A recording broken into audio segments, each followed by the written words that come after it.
500,000 people walked into this jungle in a single year. No road leads through it, no police patrol it, no ambulance is ever coming. It is the only break in a highway that runs from Alaska to the southern tip of Argentina. 66 miles where the map simply stops. Those who enter call it the most dangerous crossing on Earth. Some take 3 days, some take 15, and some are never counted again. Taken by the rivers, by armed men, by the forest itself. Then, almost overnight, it stopped. In one recent month, only 10 people crossed. From 500,000 to 10. What happens inside this place? Who rules a land with no law? And why did the most desperate migration route on the planet suddenly fall silent? This is the Darién Gap. Stay with me. By the end, you will understand why this stretch of jungle frightens even the people who know it best. Look at a map of the Americas. There is a single road that ties 2 continents together, the Pan-American Highway. It begins in the frozen north in Alaska and runs without interruption for nearly 19,000 miles, all the way down to the cold tip of Argentina. It is the longest road in the world. Except it isn't unbroken. There is one place where it fails. The asphalt ends at a small town in Panama called Yavisa, and then there is nothing. No lanes, no bridges, no signs. The road does not pick up again for another 66 miles at a town called Turbo, across the border in Colombia. Between those 2 points lies a wall of green that has defeated every engineer who ever stood against it. This is the Darién Gap. It is not empty space. It is one of the densest, wettest, most alive places on the planet. A tangle of rainforest, swamp, and mountain straddling the border between Panama and Colombia. On the Colombian side, the land flattens into the delta of the Atrato River, a marsh at least 50 miles wide, where the ground turns to water, and the water hides the ground. To the north, the terrain lifts into mountains. The highest peak here, Cerro Tacarcuna, rises to over 6,000 feet, and all of it is protected. The heart of the gap is Darién National Park. At roughly 2,200 square miles, it is the largest national park in all of Central America. The United Nations named it a World Heritage Site. It is a biosphere reserve, a wetland of international importance, a refuge for creatures that exist almost nowhere else. To understand the scale, picture this. You could drop a small country into this jungle and lose it.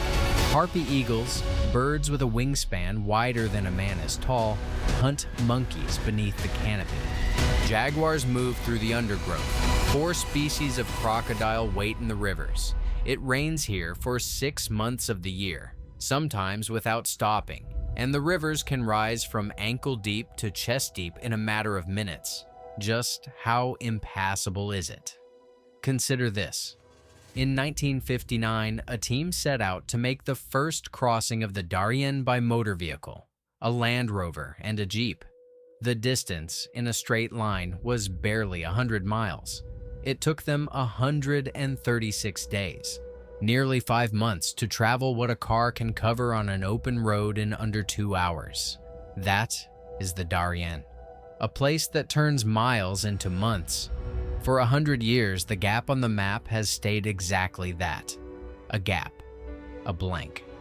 The one place the modern world could not pave over. And yet, this is the strange part.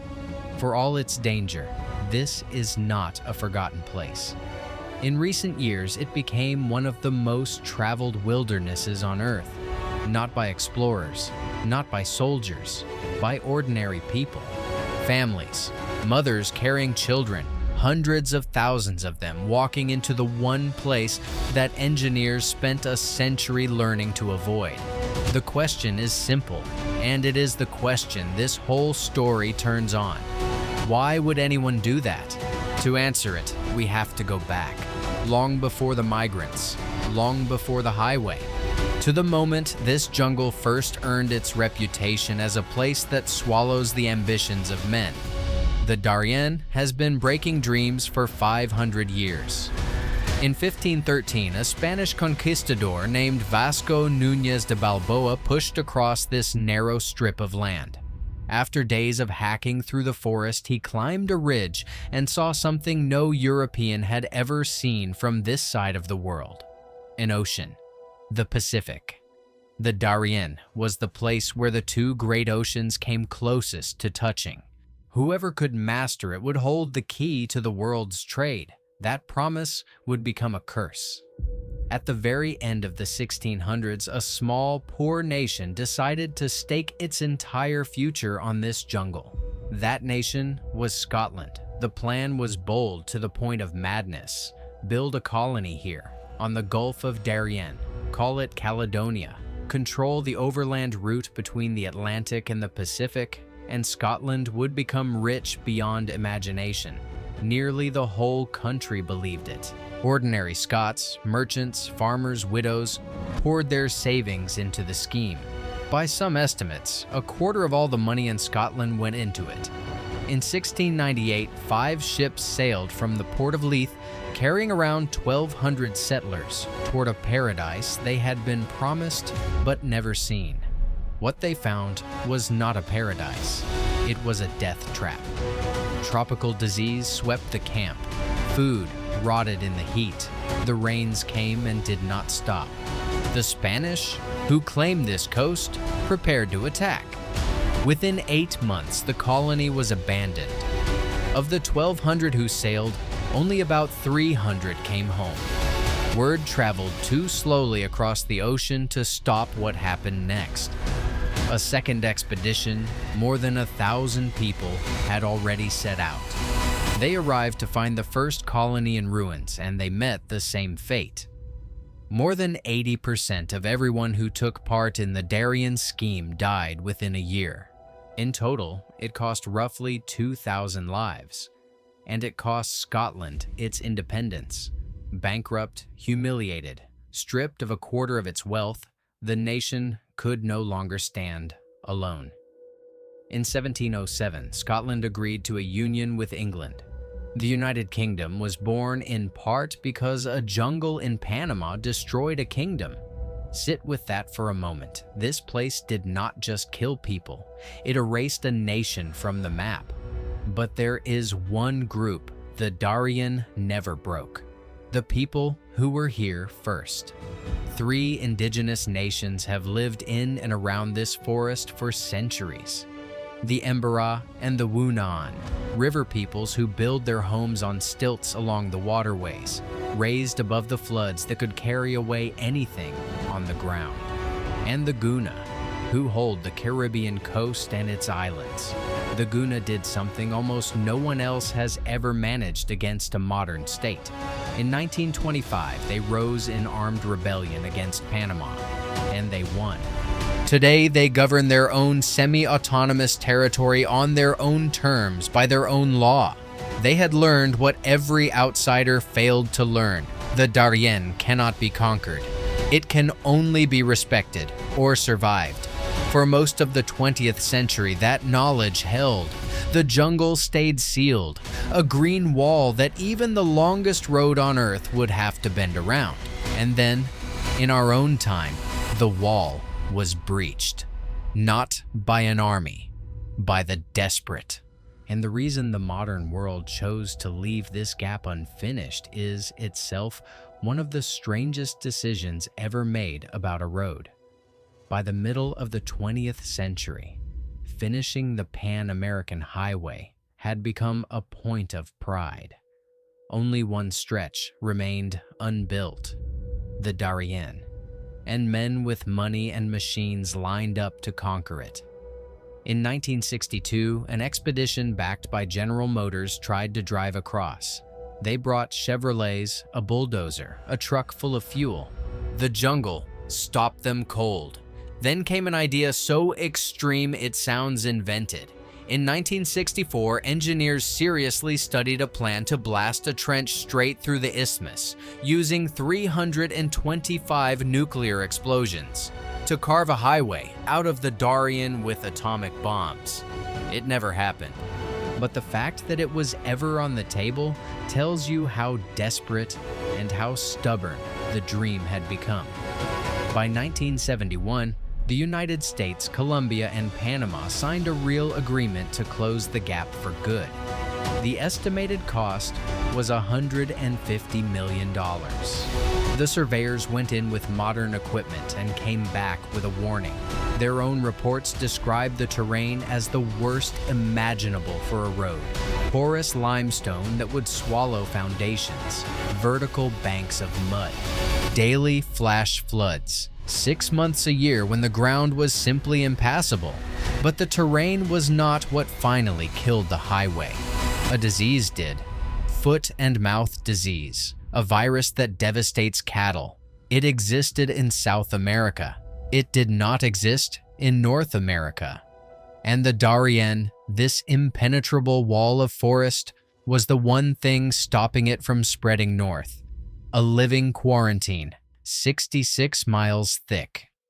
In the 1970s, the United States blocked the completion of the road. The logic was cold and simple. A finished highway would give the virus a path. Infected animals or contaminated meat could move north and reach the disease-free herds of Central and North America. The damage to the American cattle industry could run into the billions. So the most powerful nation on earth made a deliberate choice. Leave the gap open. Let the jungle stand. Planning halted in 1974. A later attempt in the 1990s collapsed as well, this time over the environment, the warning that a road would tear open one of the most biodiverse regions in the Americas and destroy the homelands of the people who lived there. Even the simplest alternatives failed.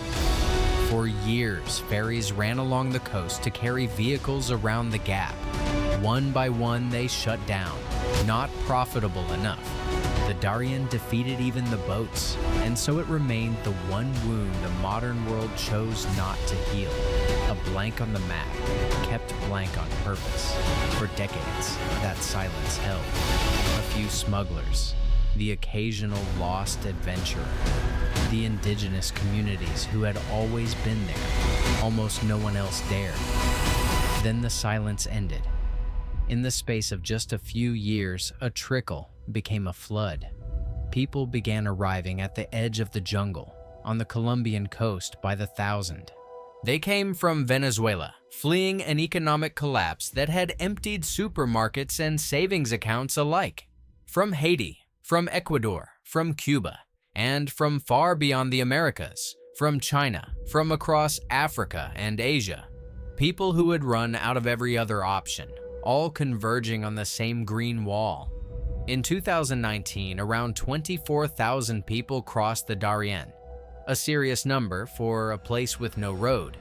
By 2022, it had exploded to 250,000, and in 2023, it reached a figure no one had believed possible: more than 520,000 people in a single year, on foot, through a jungle that had defeated empires, corporations, and the atom bomb.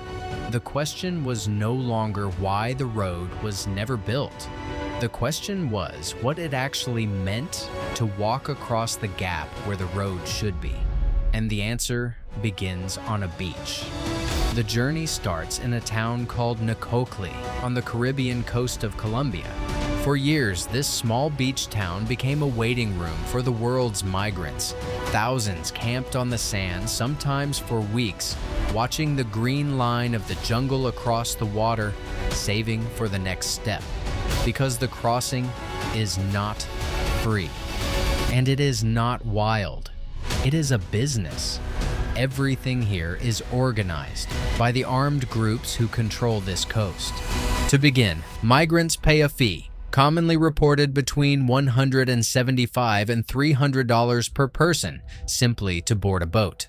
The boat carries them across the Gulf toward towns near the Panamanian border. Their belongings are sealed into black plastic bags, each tagged with a number that matches a ticket, so the gear can be shipped separately and returned on the far shore.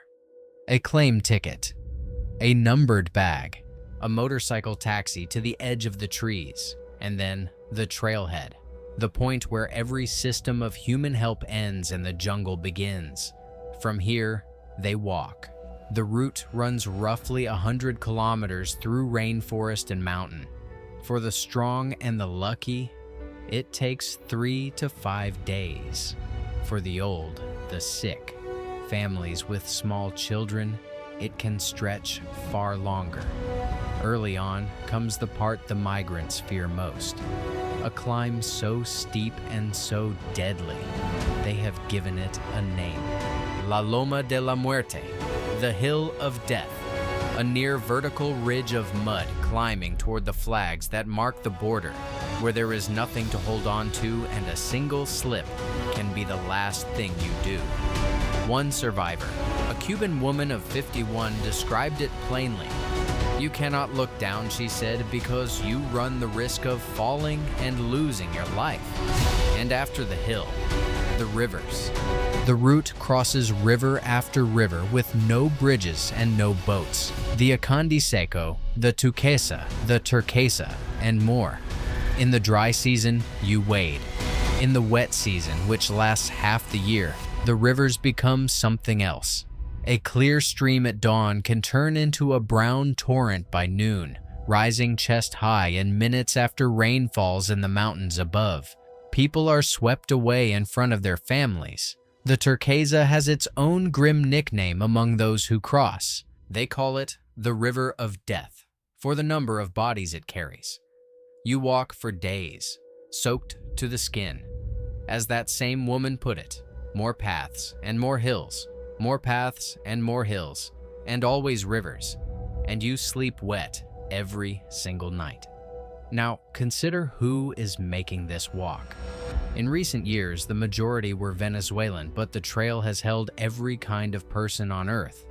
Roughly half are men, more than a quarter are women, and around 1 in 5 is a child.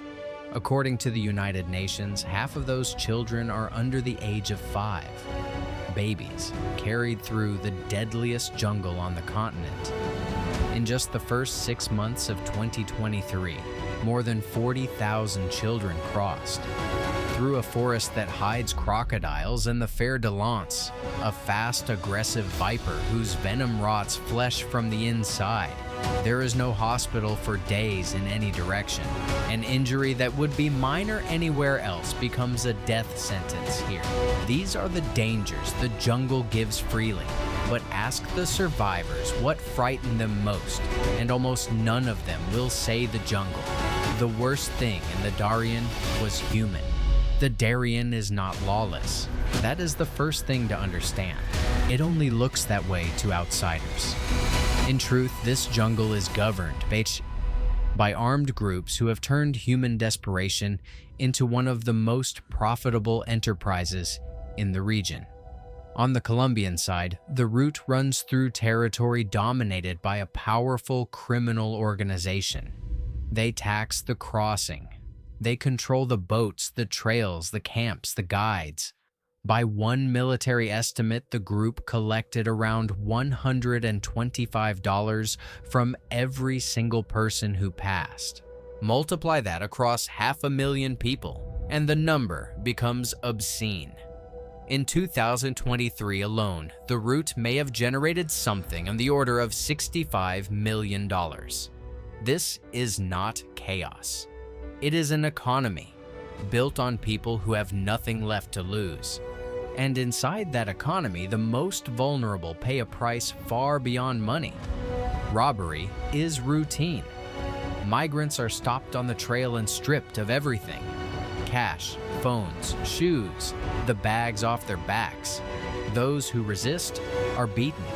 And there is a darker pattern still, one the aid workers meet again and again until they can predict it. sexual violence. Doctors Without Borders, the medical charity, treated around 1,500 people who reported sexual violence while crossing the Darién over a span of just 3 years. In one single year, the number of survivors arriving at their clinics rose 7-fold. And these are only the people who reached a clinic at all and who found the strength to speak. The true figure is almost certainly far higher. Aid groups describe assaults carried out at gunpoint, sometimes in front of families, in a place where there is no one to call and nowhere to run. Then there are the ones who never come out. No one knows how many people have died in the Darién because no one is truly counting. There is no morgue in the jungle. Bodies are lost to the rivers, to the ravines, to the forest floor that closes over them. Between early 2021 and early 2023, Panamanian authorities recovered just over 100 bodies along the route, most of them drowned. Everyone agrees that number is a fraction of the real toll. The rest are simply gone. And then there are the children left behind. The number of unaccompanied minors, children who arrive on the far side with no parent at all, tripled in a single year, from around 1,000 to more than 3,000. Some were separated in the panic of a river crossing. Some watched a parent fall and could not stop. Some arrived alone and could not say what had happened to the people they started with. Walk the trail, and you read its history and what people leave behind. Discarded clothing, empty bags, a passport swollen with water, a child's single shoe, and sometimes the dead themselves, resting where they could go no further. This is the truth the title promised you, not simply a dangerous jungle. The deadliest jungle on Earth, because here, nature is only half the threat. The other half walks on 2 legs and waits along the path. For years, the numbers only climbed, each year worse than the last. It seemed unstoppable, a permanent river of human movement carving its way through the trees forever. And then something happened that almost no one predicted. Something that, in a matter of months, turned this roaring corridor into one of the quietest places on the continent. In 2023, more than 500,000 people crossed the Darién Gap. It was the highest number ever recorded, and every forecast said it would keep climbing. Instead, it collapsed. In 2024, the figure fell to around 300,000. A drop, but the jungle was still full of people. Then came 2025, and the numbers did something no one had ever seen. In the first 3 months of the year, just over 2,800 people crossed, a fall of roughly 98% against the year before. But that was only the start. By late spring, the corridor had all but closed. In May of 2025, only 13 people are recorded as crossing the entire Darién Gap. In June, just 10. From 500,000 in a year to 10 in a month. A collapse of more than 99%. What happened? The route died from both ends at once. In the United States, a hard immigration crackdown slammed the door at the northern destination, and the word traveled south faster than any person could walk. The journey was no longer worth the risk. In Panama, a newly elected president vowed to shut the route down and tighten the jungle's far exit. Deportation flights began, and then the most haunting part. The human current reversed. For the first time, the migrants turned around. In Necoclí, the same beach town that once launched thousands northward, boats now arrive carrying people heading the other way, south. Home. Aid workers there have counted around 100 people a day coming back. More than 14,000 have already made the return since the policy shift. Most of them Venezuelans walking back from Mexico and Guatemala toward Colombia and Chile. carrying what one of them described simply as nothing. Many no longer enter the jungle at all. The same criminal networks that sold them the crossing now sell them the way back, by boat, along the coast, for $200 or $300 a head. The Darién, for the moment, has been bypassed. A nun who hands out supply bags to the returning migrants put it in a single sentence: very little support remains. If you have walked this far into the story with me, I want to ask you something simple. Subscribe and come explore the world with us. The real places, the ones behind the headlines, every single week. That is the entire purpose of this channel, to take you where the map goes quiet. Because the story of the Darién does not end with an empty trail. An emptied place is not a tamed one. The jungle did not change. The mud, the rivers, the snakes, the armed men in the trees, all of it is still there, exactly as it was, waiting. The only thing that changed was us. The world simply stopped sending people in. And that raises the final harder question. What is a place like the Darién when the world stops looking at it? What does it become when the cameras leave and the trail grows back over the bones? Return one last time to the map. A single road nearly 19,000 miles long, running the length of 2 continents, through deserts, over mountains, across the entire reach of the human world. And in all that distance, it stops in exactly one place. Here. 66 miles of forest that no government, no fortune, and no machine has ever managed to cross. We tried to drive it, and the jungle stopped the cars. We dreamed of blasting it open with atomic bombs and thought better of it. We tried to pave it, and our own engineers warned us away. A kingdom tried to claim it, and the jungle bankrupted a nation. A superpower decided on purpose to leave it wild. And so it stayed, a deliberate blank on the most complete map we have ever drawn. And then, for a few short years, the most desperate people on the planet did what empires and corporations could not. They crossed it. Not with roads or armies, but on foot, with children on their backs and everything they owned sealed inside a plastic bag. More than 500,000 of them in a single year, walking through the one place the modern world had agreed could not be walked. Some reached the other side and kept going north, toward a new life. Some turned around and walked home with nothing. And some are still there, under the mud, in the rivers, held by the forest that keeps what it takes. Today, the trail is quiet again. The numbers have fallen to almost nothing. It would be easy to believe the story is over, that the Darién has been closed, solved, finally left behind. But the jungle does not measure time the way we do. It defeated Balboa's empire and the Scottish Dream. It outlasted the surveyors, the bulldozers, and the bombs. It absorbed 500,000 footsteps and erased them in a single rainy season. It is still raining there right now. The rivers are still rising, and the gap on the map is exactly where it has always been. That is why it frightens the people who know it best. Not because of what it did, because of what it is.